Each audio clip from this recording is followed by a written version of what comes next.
Times news channel देख रहे आप सभी दर्शकों का बहुत बहुत स्वागत है। मैं हूं रमनदीप कौर। इस वक्त की बड़ी खबर आ रही है प्रयागराज से। क्या है पूरा मामला, देखने के लिए बने रहिए हमारे साथ। संगम नगरी प्रयागराज में बीजेपी सांसद रीता बहुगुणा जोशी के बयान काम कम भौकाल ज़्यादा, काम किए बिना पत्थर लगा दिए वाले बयान पर अब सपा नेता सलामतुल्लाह ने पलटवार किया है और कहा है वो बीजेपी की सांसद हैं, उन्हें झूठ बोलने का अधिकार है, कुछ भी कह सकती हैं। आइए सुनाते हैं पहले क्या कहा रीता बहुगुणा जोशी ने और क्या कहा सलामतुल्लाह ने। आपको मैं एक बात बताऊं, नाम नहीं लूंगी नेताजी का, लेकिन एक दौर आया था 2003-4 में। कल हम लोग गए थे इरिगेशन प्रोजेक्ट्स को स्थापित करने, मतलब ईंट भी नहीं रखी और पत्थर लगा दिया फलाने की देन। ईंट नहीं, और समाजवादी वाले कर सकते हैं सब काम और कोई करता भी नहीं है, यानी भौकाल ज्यादा काम कम। देखिए, अब वो भाजपा की सांसद हैं, तो उनका बोलना, जो भी बोलना है बोल दें, उनका अधिकार है बोलना, झूठ बोलना ही अधिकार है उनका। जब देश के प्रधानमंत्री झूठ बोल रहे हैं, मुख्यमंत्री झूठ बोल रहे हैं, तो वो तो एक सांसद है। अगर वो झूठ बोल रही हैं तो उस पर लोग ताली बजा रहे हैं, कोई अच्छी बहुत बढ़िया बात है कि लोग झूठ पे ताली बजा रहे हैं। लेकिन ये भी सत्य है कि हमारे माननीय राष्ट्रीय अध्यक्ष श्री अखिलेश यादव जी ने जो किया है यूपी में, वो किसी सरकार ने नहीं किया और ना ही वो कर सकती है। हमारे पत्थर को वो उखाड़ रहे हैं, ना कि हम लोग उखाड़ रहे हैं। चाहे कि आप सिविल लाइन्स के जितने भी सुंदरीकरण हो, आप प्रयागराज के जितने भी लिपा पोती हो, ये सारी चीज़ें हमारे माननीय राष्ट्रीय अध्यक्ष जी के कार्यकाल में हुआ है। ये तो सिर्फ भजा रहे हैं, खड़े होकर फ़ोटो खिंचा रहे हैं, ताली बजवा रहे हैं, मोमबत्ती जलवा रहे हैं, अगरबत्ती जलवा रहे हैं। संगम नगरी प्रयागराज के चक मुंडेरा में हो रही राम कथा में इस बार आने वाले हर श्रद्धालु को एक अनोखी शपथ दिलाई जा रही है, जिसमें भक्तों को राम कथा के साथ मतदान के प्रति जागरूक किया गया और मतदान करने के लिए शपथ भी दिलाई गई। ये 9 दिन की राम कथा धूमनगंज के चक मुंडेरा में श्री हर हर महादेव शिव मंदिर चक मुंडेरा इस वर्ष भी 9 दिन सुनिए कथा राम का आयोजन करा रही है, जिसमें वृंदावन से आए कथावाचक श्री अंकित कृष्ण जी महाराज इस कथा को अपने मुखार बिंदु से सुना रहे हैं।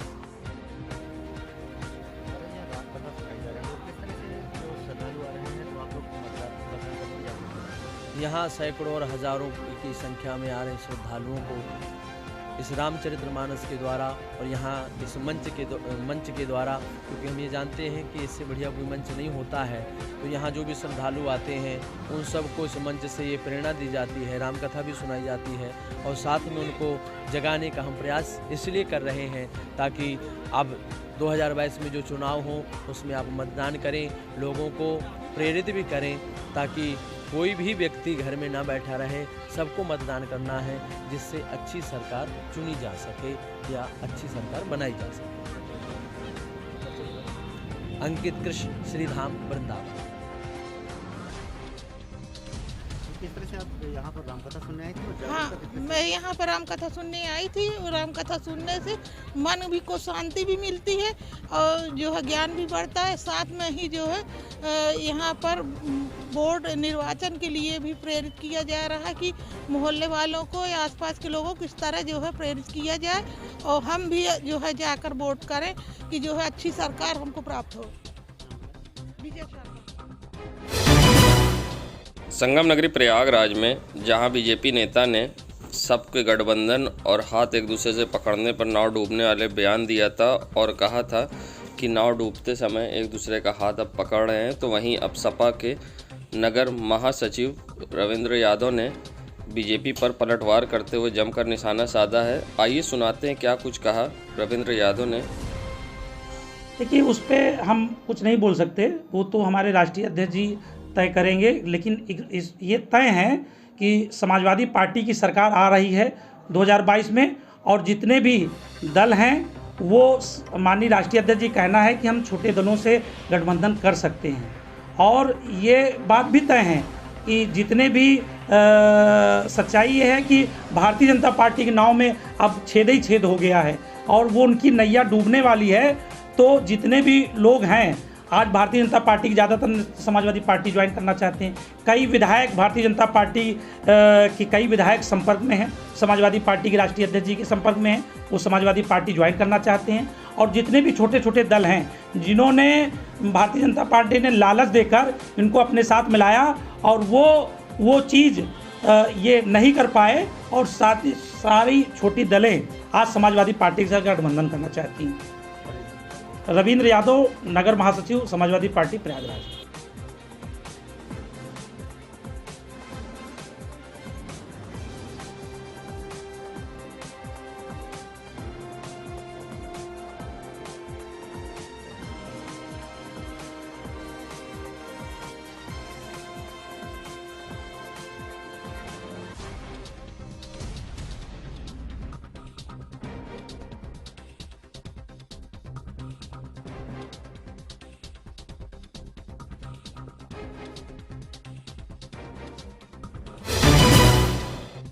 फाफामऊ के गौरी गांव में दलित परिवार के 4 लोग की निर्मम सामूहिक हत्या, परिवार को न्याय दिलाने, दोषियों को फांसी देने की मांग को लेकर युवा कांग्रेस प्रयागराज एवं विधि विभाग के संयुक्त तत्वावधान में सिविल लाइंस पत्थर गिरजा घर से सुभाष चौराहे तक कैंडल मार्च निकाला गया।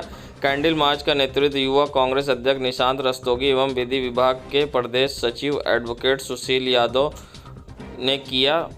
कैंडल मार्च में दलितों के हत्यारों को फांसी दो के नारे के साथ कैंडल मार्च निकालने के बाद युवा कांग्रेस जनों ने सुभाष चौराहे पर मृतकों की आत्मा की शांति के लिए शोक सभा की। रात को फाफामऊ में एक नरसंहार हुआ है, जिसमें 4 लोगों की निर्मम हत्या कर दी गई है। भारतीय जनता पार्टी की सरकार में आए दिनों इस तरह की घटनाएं होती जा रही हैं और बेटियां जो है भाजपा सरकार में दबी कुचली हुई महसूस कर रही हैं। इसी के विरोध में आज कांग्रेस पार्टी बहन प्रियंका गांधी जी के नेतृत्व में उनके निर्देश पर कांग्रेस पार्टी यहाँ पत्थर गिरजाघर से लेकर सुभाष चौराहे तक कैंडल मार्च निकालकर परिवार की संवेदना करेगी और भारतीय जनता पार्टी से मांग करेगी कि जल्द से जल्द पीड़िता को न्याय दे। निशांत रस्तोगी, अध्यक्ष कांग्रेस प्रयागराज। नगरी प्रयागराज में एमआईएम पार्टी प्रवक्ता अफसर महमूद ने खंडन करते हुए मीडिया के माध्यम से लोगों को आगाह किया है कि आगामी विधानसभा चुनाव 2022 में कुछ लोग गलत तरीके से अपने आप को पार्टी का प्रत्याशी घोषित लिख बैनर पोस्टर लगा रहे हैं। लोगों को सावधान रहने की आवश्यकता है। अभी पार्टी कोई भी प्रत्याशी किसी विधानसभा से घोषित नहीं किया। प्रत्याशी का चयन आला कमान के निर्देश पर किया जाएगा। प्रयागराज में कुछ विधानसभा में ही पार्टी प्रत्याशी उतरने का विचार कर रही है। पूरे उत्तर प्रदेश में करीब 150 आवेदन आ चुके हैं, जिसमें 35 आवेदन गैर मुस्लिम हिंदू भाइयों के आए हैं। सभी पार्टी पर जल्द ही अंतिम निर्णय लेगी। 2022 विधानसभा चुनाव के लिए मजलिस इत्तेहादुल मुस्लिमीन पूरी तरह से तैयार है और सभी विधानसभाओं से जहाँ पर भी हमारा संगठन काम कर रहा है वहाँ से आवेदन ले रहा है और करीब 150 से ज़्यादा आवेदन अब तक आ चुके हैं,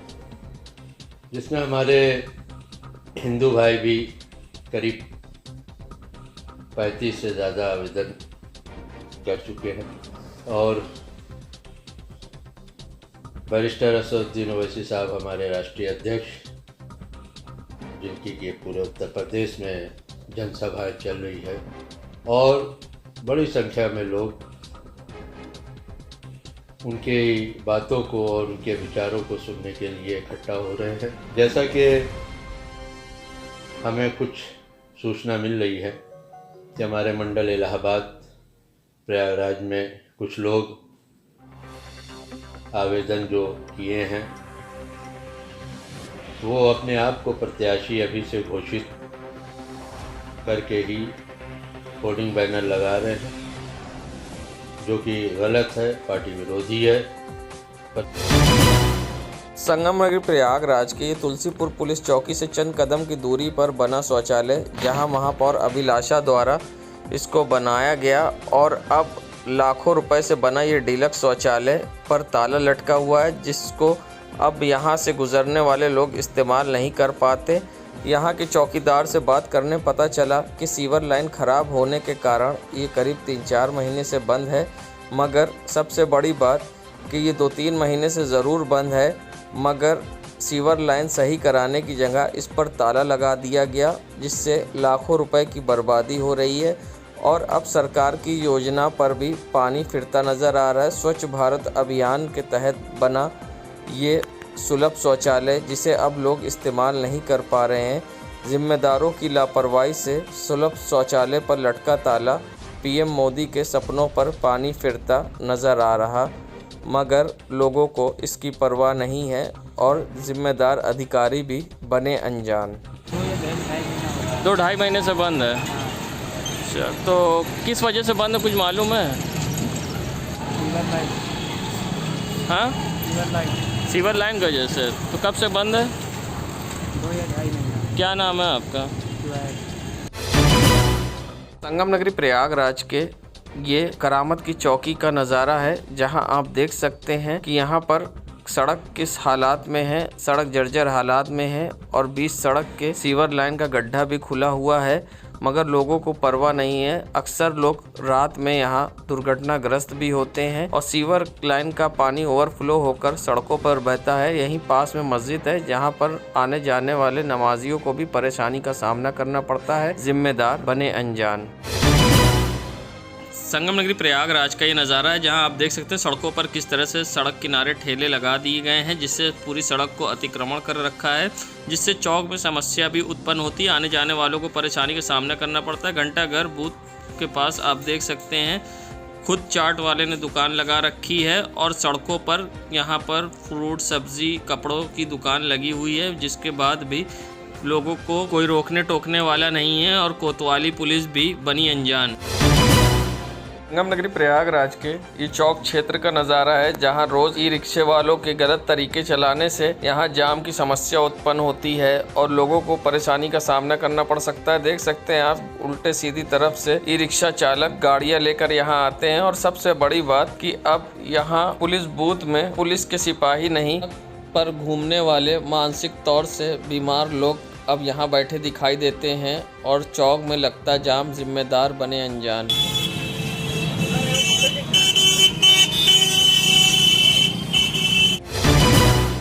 संगम नगरी प्रयागराज के ये नज़ारा है और दृश्य है होलागढ़ ब्लॉक पंचायत भवन का, जो कभी यहाँ नहीं खुलता है और ताला लगा रहता है और कोई भी कर्मचारी यहाँ पर नहीं आता। इससे हमेशा परिसर में फैली रहती है गंदगी और लोग नहीं दे रहे हैं इस पर ध्यान। आप देख सकते हैं यहाँ बड़ी बड़ी घासें उगी हैं और भवन भी अब जर्जर हालात में है। जिम्मेदारों को नहीं है परवाह, जिम्मेदार बने अनजान।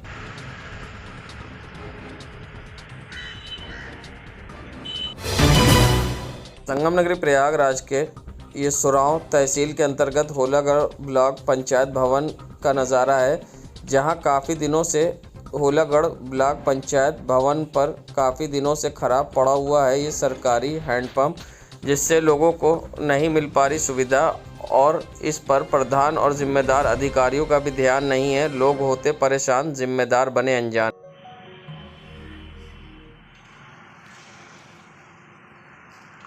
देश दुनिया की खबरों के लिए world media times news channel को सब्सक्राइब करें।